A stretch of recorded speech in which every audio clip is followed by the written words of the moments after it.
teman-teman semuanya.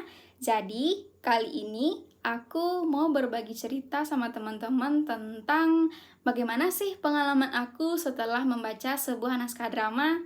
Nah, naskah drama yang udah aku baca itu berjudul Salon Song, karya Wisran Hadi.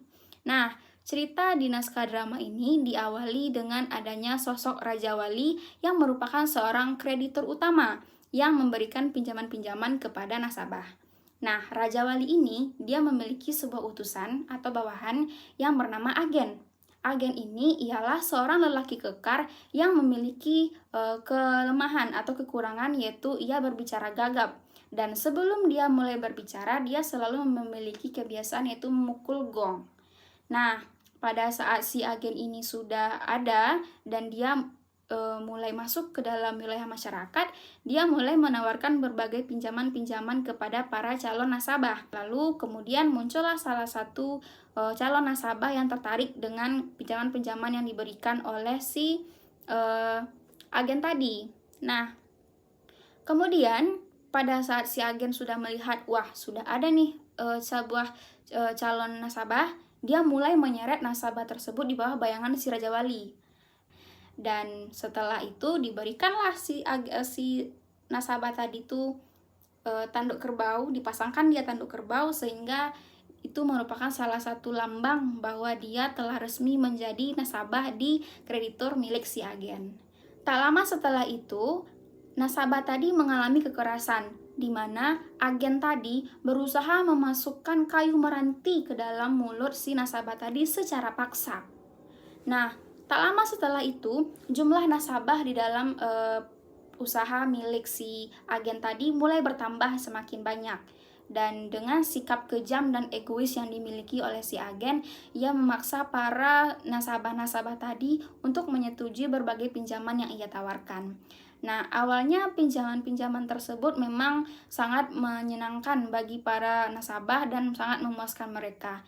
Namun lambat laun ternyata pinjaman-pinjaman itu mereka sadari merupakan sebuah bagian dari penderitaan, di mana mereka merasa bahwa hal pinjaman-pinjaman tersebut membuat mereka merasa kehilangan jati diri, terutama identitas budaya mereka. Kemudian muncul salah satu nasabah, yaitu nasabah yang pertama tadi. Dia mulai merasa sadar dengan kehilangan jati diri tersebut, sehingga dia mengatakan bahwa dia ingin keluar dari proses pinjaman ini, dan dia merasa bahwa ini bukanlah jalan yang baik.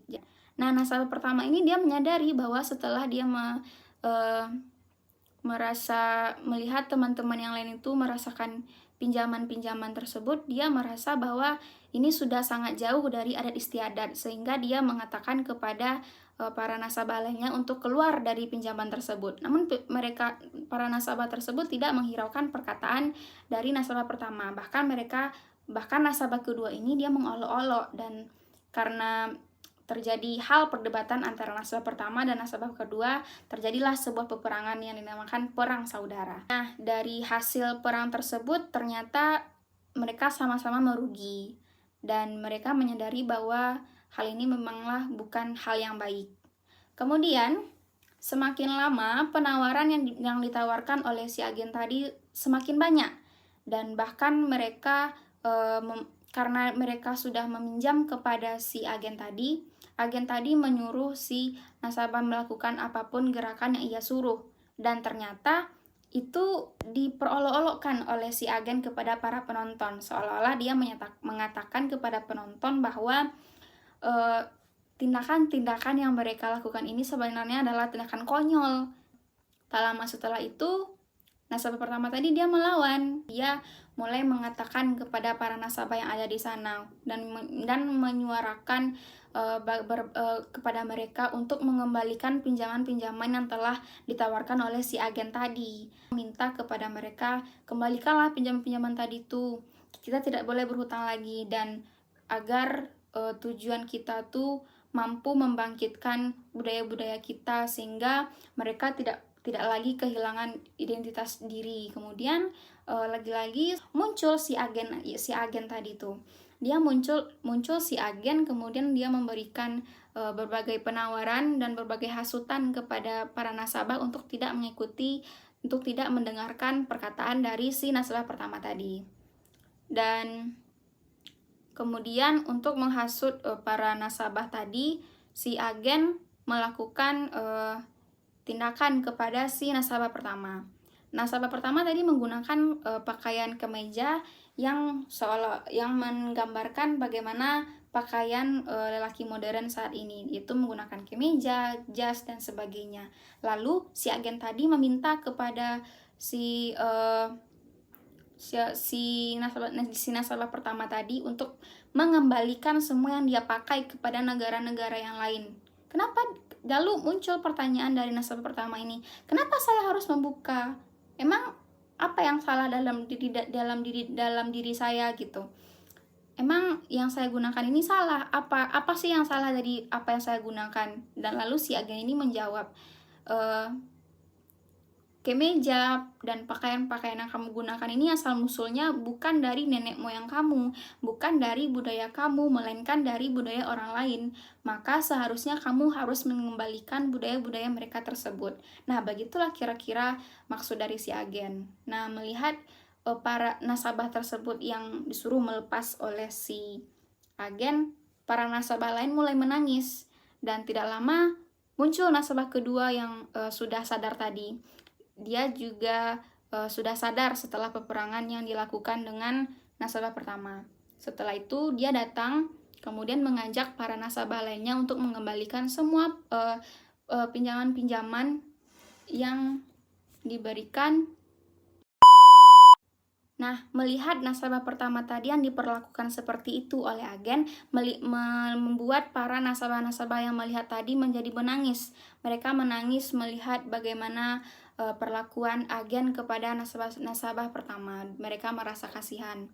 Kemudian, tak lama setelah itu muncul nasabah kedua. Nah, setelah peperangan tadi, peperangan antara rombongan nasabah satu dengan rombongan nasabah kedua, mereka akhirnya mulai berdamai dan sadar akan diri masing-masing.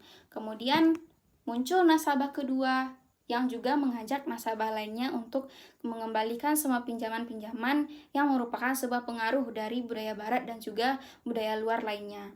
Namun datang lagi nih si agen tadi tuh, dia mengatakan kepada dia berusaha menghasut para nasabah yang lainnya ini untuk tidak mendengarkan perkataan dari si nasabah kedua. Dengan dia tidak hanya datang sendiri, melainkan juga dengan para wanita tadi. Dia bersama wanita tadi berusaha menghalau hasutan dari nasabah kedua. Kemudian melihat itu semua, nasabah tidak lagi tertipu oleh godaan si agen karena dia sadar bahwa agen ini adalah orang yang jahat. Kemudian setelah itu, karena sudah tidak ada lagi nasabah yang mulai meminjam, bahkan agen tersebut mulai menawarkan berbagai pinjaman dengan harga yang sangat murah. Dan agen pun marah karena tidak ada satupun nasabah yang datang menanggapinya. Kemudian ketika agen sudah lelah, namun ia tidak pernah menyerah dan ia tidak kehilangan akal. Bahkan ia berencana untuk mencoba mencari daerah pemasaran baru, yaitu Indonesia. Namun, sebelum sampai di Indonesia, gerobak yang berisi pinjaman-pinjaman yang akan ia tawarkan tadi rupanya jatuh sehingga semua barang-barang itu berserakan. Nah, ketika barang-barang tersebut berserakan, para nasabah yang tadinya sudah tidak tergoda lagi ketika melihat semua barang-barang tersebut jatuh, muncullah perasaan keinginan mereka untuk mengambil semua barang-barang tersebut. Nyatanya dan faktanya mereka memang mengambil semua barang-barang tersebut dan menggunakannya tanpa melihat bagaimana jenis-jenis pakaian tersebut, apakah itu pakaian jenis adat, pakaian jenis gereja, dan lain sebagainya. Mereka hanya menggunakan seenaknya saja tanpa melihat bagaimana peraturan yang sebenarnya. Dan tak lama setelah itu, Raja Wali kembali datang. Ia melihat para nasabah bernyanyi sembari berpakaian seenaknya. Kemudian Raja Wali yang melihat hal itu menjadi sedih dan dia berkata bahwa ini bukanlah maksud dari dia melakukan semua ini. Bukan begini maksudnya, sehingga kejadian tersebut membuat Raja Wali sedih dan ia menangis. Ia tidak mengharapkan hal seperti ini terjadi, di mana semua para nasabah bersikap tamak lalu melakukan berbagai hal-hal yang di luar nalar atau bahkan melakukan hal-hal yang kadangkala konyol dan tidak bermakna. Dalam cerita tersebut, dalam cerita naskah drama ini, dia memiliki beberapa tokoh. Yang pertama itu ada Raja Wali. Raja Wali berperan sebagai sang kreditor utama yang merupakan sosok seekor Raja Wali, yaitu tokoh yang menggantung di udara. Watak yang ditunjukkan dalam naskah drama ini kepada Raja Wali ialah ia menepati janji, tepat waktu, memberikan berkah, dan juga baik. Nah, mengapa dia dikatakan menjadi sosok yang menepati janji, tepat waktu, dan lainnya? Hal ini tergambar dalam awal mula cerita, di mana saat Raja Wali ini datang, dia mulai turun ke tanah.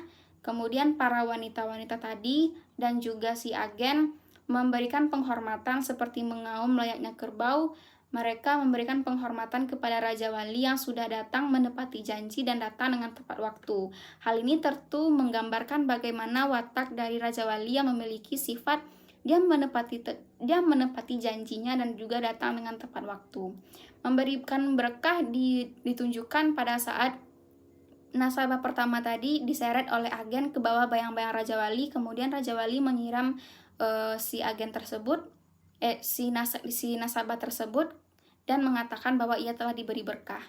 Dan sebenarnya pada akhir dari ending cerita tersebut, Raja Wali menangis. Nah, Raja Wali menangis melihat keadaan para nasabah tadi yang memprihatinkan. Jadi menurut saya itu termasuk salah satu watak Raja Wali yang memiliki watak yang baik. Lanjut kita masuk kepada tokoh kedua, yaitu agen. Nah, kita tahu tadi bahwa agen ini merupakan salah seorang tokoh yang jahat. Dia memiliki peran sebagai seorang kreditur yang merupakan bawahan dari sosok Raja Wali, yang merupakan lelaki yang berbadan kekar, namun ia memiliki kelemahan yaitu berbicara dengan gagap. Nah, dia juga selalu memulai ucapan-ucapannya dengan memukul gong. Watak dari si agen ini ialah kejam lagi egois. Kejamnya itu terlihat pada berbagai peristiwa di mana ia menyeret si nasabah pertama ke bawah bayang-bayang nasabah. Mengapa diseret? Kenapa tidak baik-baik dibawa ke bawah bayang-bayang Raja Wali? Kemudian ketika dia memaksa memasukkan kayu ke dalam mulut nasabah pertama. Kemudian ketika nasabah kedua mati di tangan para wanita-wanita tadi karena dia ditusuk oleh para wanita tadi, kemudian si agen ini dia mencabut lidah si jenazah nasabah kedua dengan secara paksa. Tentu hal tersebut sangatlah kejam. Kemudian egoisnya ini terlihat pada saat nasabah pertama dan nasabah kedua berusaha untuk menyadarkan para nasabah lainnya untuk meninggalkan pinjaman-pinjaman tersebut. Namun, agen tersebut tetap tidak mau rencana dia itu gagal. Dia ingin para nasabah ini banyak meminjam. Kemudian kita lanjut ke tokoh ketiga, yaitu para wanita. Nah, para wanita ini berperan sebagai penari tarian purba, tarian tradisional, juga tarian lainnya yang berada di bawah pimpinan Raja Wali. Nah, ia bertugas sebagai penari, sebagai daya tarik kedatangan agen. Dan dia juga memakai berbagai pakaian dan sifatnya centil. Dia memiliki sifat yang centil dan menggunakan pakaian gaun yang panjang tapi tipis dan memperlihatkan lenggak-lenggoknya ketika menari. Dan dia memiliki watak yang patuh karena dia mematuhi semua perintah yang diberikan oleh si agen. Kemudian kita lanjut kepada tokoh lainnya, yaitu nasabah 1, nasabah 2, nasabah 3, nasabah 4, dan 5. Pertama, nasabah 1. Nasabah 1 merupakan tokoh utama dari cerita ini. Dia merupakan sosok yang berperan sebagai nasabah pertama dalam pinjaman kreditur milik si agen dan Raja Wali. Ia memiliki watak yang bijak, setia akan adat istiadat, teguh pendirian, dan juga memiliki sifat protagonis. Secara keseluruhan dia memiliki sifat protagonis. Ia mampu melawan agen dan membantu menyadarkan nasabah lainnya untuk tidak tertipu lagi oleh godaan si agen. Nah, bukti nasabah satu ini mempertahankan adat istiadatnya terdapat dalam kutipan berikut. Tidak, aku akan mempertahankan sampai ke anak cucu. Hei anak cucuku, para keponakanku, kesini, adat kita sudah dirusak oleh orang lain. Anak cucu dan kemenakanku, enyahkan mereka yang sudah meninggalkan adat itu. Kira-kira begitulah yang disampaikan oleh si nasabah pertama, di mana itu menunjukkan bahwa ia sangat-sangat mencintai adat istiadat sampai ia sangat marah ketika nasabah lainnya meninggalkan adat istiadat tersebut. Kemudian kita lanjut kepada tokoh selanjutnya, yaitu nasabah kedua.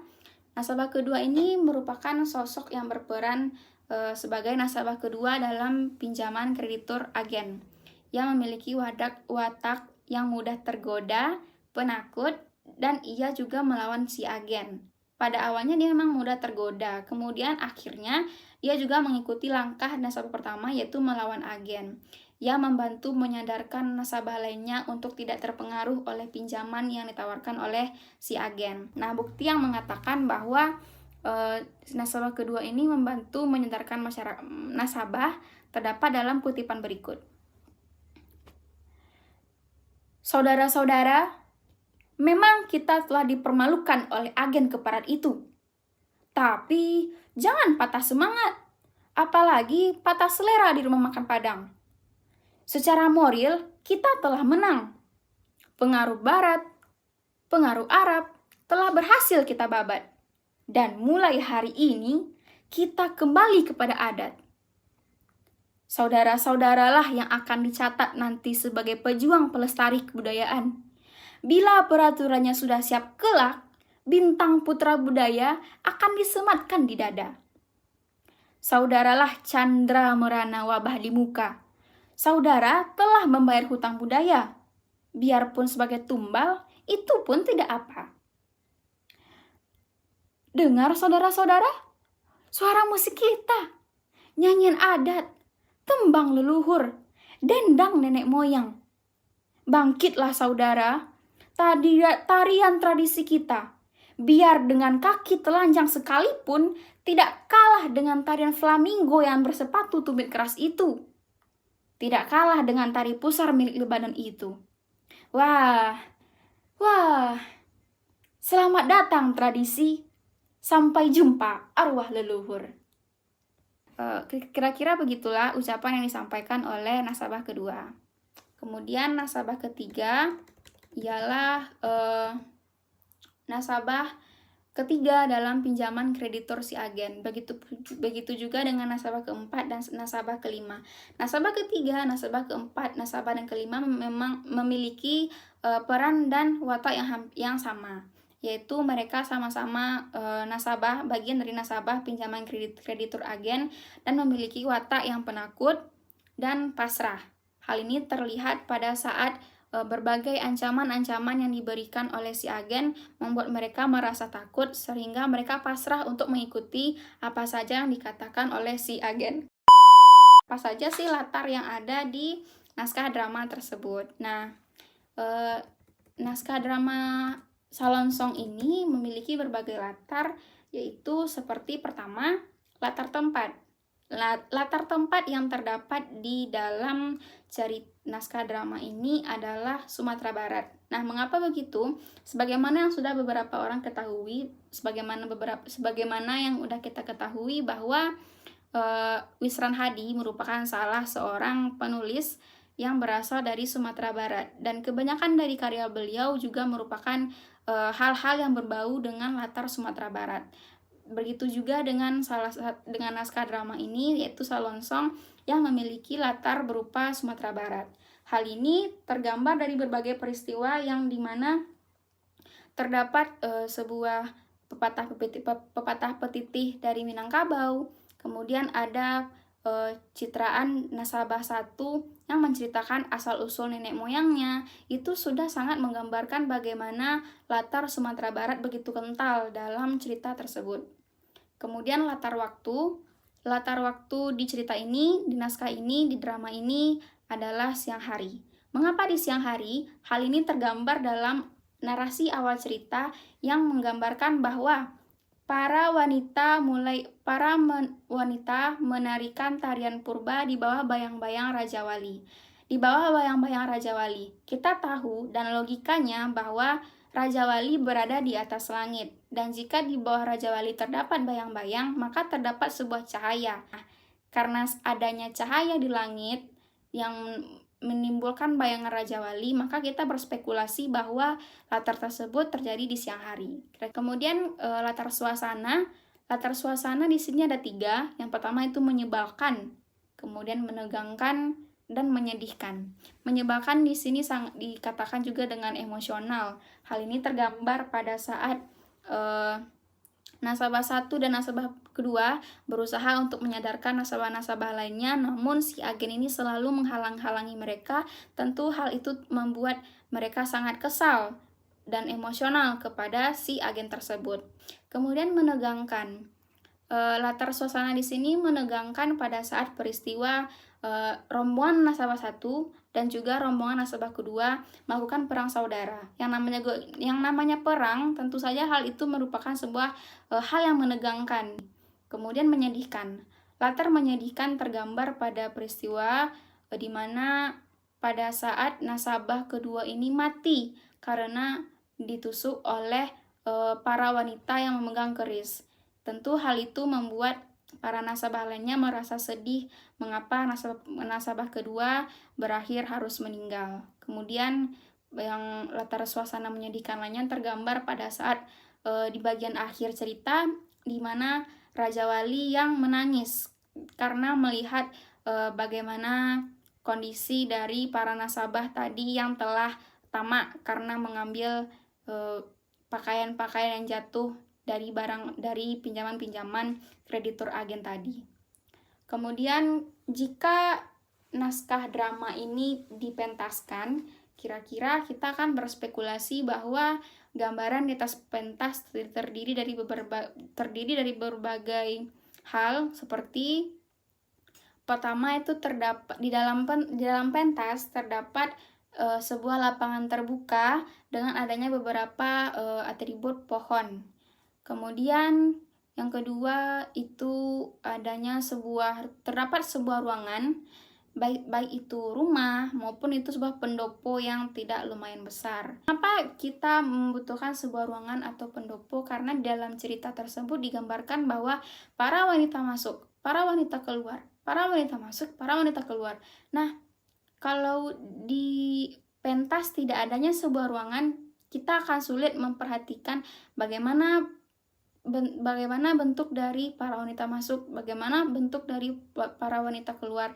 Jadi sebaiknya kita menggunakan sebuah ruangan itu seperti rumah maupun sebuah pendopo kecil.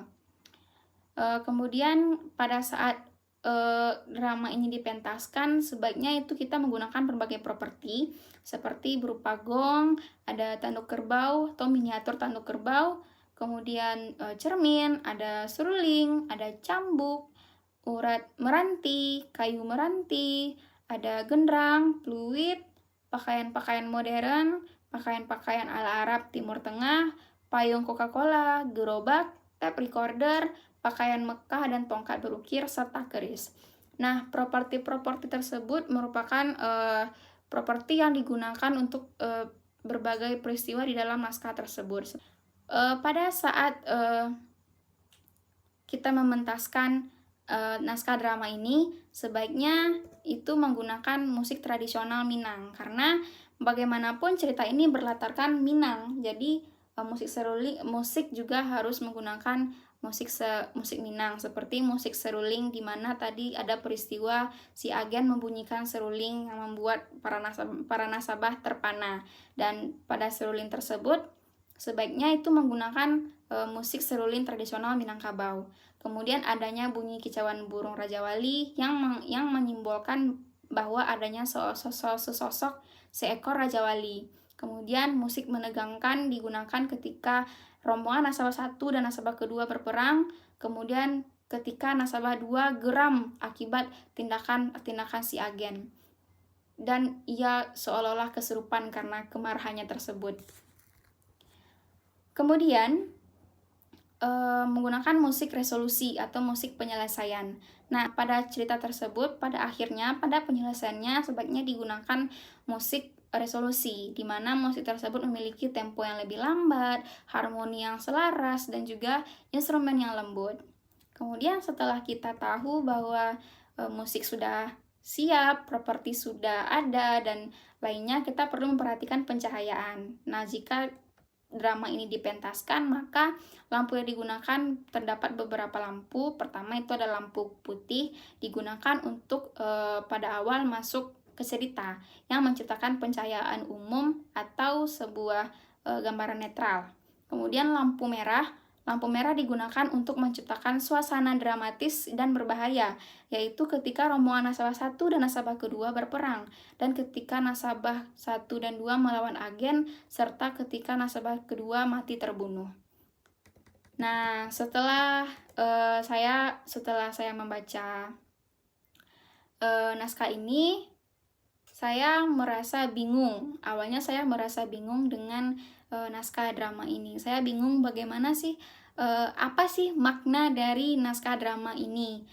Bagaimana sih, apa makna yang tersirat dari naskah drama ini? Apa maksud dari drama ini? Awalnya saya bingung, dan karena awalnya bingung, jadi saya sulit untuk memahami isi dari naskah tersebut. Namun, setelah saya baca berulang-ulang kali naskah tersebut, saya memiliki pemahaman bahwa setelah membaca naskah ini, saya merasa memiliki wawasan baru mengenai berbagai pepatah petitih yang ada di Minangkabau. Lalu juga mendapatkan wawasan mengenai hikmah-hikmah yang terdapat di dalam cerita tersebut yang berhubungan dengan identitas bangsa, kebudayaan, kenegaraan, bahkan politik. Kemudian saya juga mendapatkan hikmah berupa jangan gampang tergoda dengan berbagai rayuan yang menyesatkan dan wawasan tentang kenegaraan. Setelah itu, saya sangat berkesan dengan naskah drama ini. Awalnya saya merasa memang naskah drama ini sangatlah sulit untuk dipahami, sehingga saya butuh beberapa kali untuk membaca naskah drama ini. Kemudian, hal yang berkesan lainnya adalah gaya bahasa yang digunakan pada naskah drama Salon Song. Naskah drama Salon Song ini memiliki banyak gaya bahasa seperti seperti menggunakan pepatah petitih Minangkabau yang sangat kental dan sangat syarat dengan makna. Kemudian ada majas perumpamaan, majas hiperbola, majas perbandingan, serta ditambah dengan pepatah petitih lainnya yang membuat daya tarik tersendiri saat membaca naskah drama ini, sehingga dengan hal tersebut sangat memperkuat dan memperkental bagaimana penulis menunjukkan bahwa latar ini adalah latar dari Minangkabau. Contoh pepatah petitih yang saya suka dari naskah ini adalah seperti alam tak kambang jadi guru, tak lekang dek paneh tak lapu dek hujan, musuh pantang dicari, jiko basuh pantang dielakkan, kemudian alu tata ruang patah tigo, samuk tapi jak indak mati, kemudian dan terakhir itu patah tumbuh hilang baganti. Itu merupakan beberapa kosakata atau pepatah petitih yang saya sukai di naskah drama ini. Nah, selain kaya bahasa, drama ini juga memiliki makna tersirat yang sangat mengesankan. Nah, drama ini mengingatkan kita agar kita terus mempertahankan identitas daerah kita, identitas budaya kita, identitas negara kita. Kita tidak boleh terperdaya oleh pengaruh dari bangsa-bangsa luar, dan yang pengaruh-pengaruh tersebut mampu menghancurkan identitas bangsa kita. Dan dalam naskah ini para nasabah mendapatkan malapetakannya, di mana mereka berakhir dengan sangat memprihatinkan karena termakan oleh sifat ketamakan mereka.